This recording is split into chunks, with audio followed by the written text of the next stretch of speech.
بسم اللہ الرحمن الرحیم۔ السلام علیکم ناظرین، بہت ہی افسوس کی خبر آپ سے شیئر کرتا ہوں۔ ایک احمدی وکیل کو بے دردی سے قتل کر دیا گیا۔ وہ شناب نگر سے اپنے گھر ربوہ جا رہے تھے کہ راستے میں جو جی ٹی روڈ ہے، سرگودا روڈ ہے، اس کے اوپر نامعلوم موٹر سائیکل سوار آئے اور انہوں نے فائرنگ کر کے ان کو شہید کر دیا۔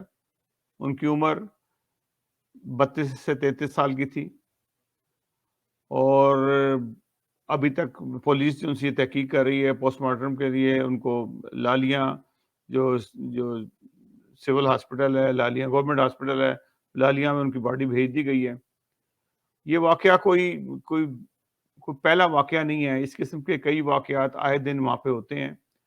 جب بھی حکومت جو سی ہے وہ کسی پریشانی کا شکار ہوتی ہے یا اس کی حکومت جانے کا ڈر ہوتا ہے، تو اس قسم کے احمدیوں کے خلاف واقعات کرنا ان کا ایک معمول ہے۔ کبھی احمدی ڈاکٹروں کے اوپر قاتلانہ حملے ہوتے ہیں، اور کبھی کسی وکیل پہ ہوتے ہیں، کبھی قبرستانوں پہ ہوتے ہیں، کبھی مساجد کے اوپر ہوتے ہیں، ان کی محراب گرائی جاری ہوتی ہیں۔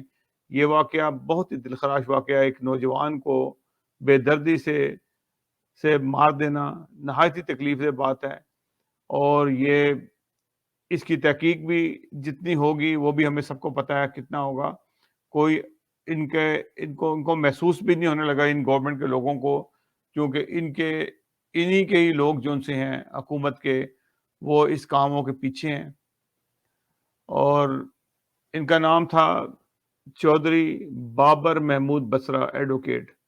یہ ربوہ میں پریکٹس کرتے تھے، اور باقی نزدیک شہروں میں جیسے لالیاں ہے یا چنیوٹ ہے یا احمد نگر ہے، وہاں پہ بھی جا کے یہ اپنی پریکٹس کیا کرتے تھے۔ تو ان کو بے دردی سے قتل کر دیا گیا۔ ان للہ و انا الیہ راجعون۔ مزید کوئی بھی خبر آئے گی تو انشاءاللہ تعالی میں آپ کے ساتھ شیئر کروں گا۔ ان کی میں آپ کو تصویر دکھاتا ہوں۔ یہ نوجوان ہے بالکل، اور نہایت ہی تکلیف کی بات ہے۔ اللہ تعالیٰ ان کے لواحقین کو صبر جمیل عطا کرے، اور یہ پوری جماعت کے لیے ایک بہت بڑا صدمہ ہے، اور انتہا کی تکلیف دہ ہے۔ گھر والوں کے ساتھ تو ہے ہی، لیکن ہم لوگ بھی ان کے دکھ میں برابر کے شریک ہیں۔ ناظرین، اگلے پروگرام تک کے لیے اجازت دیجیے گا۔ اللہ حافظ و ناصر۔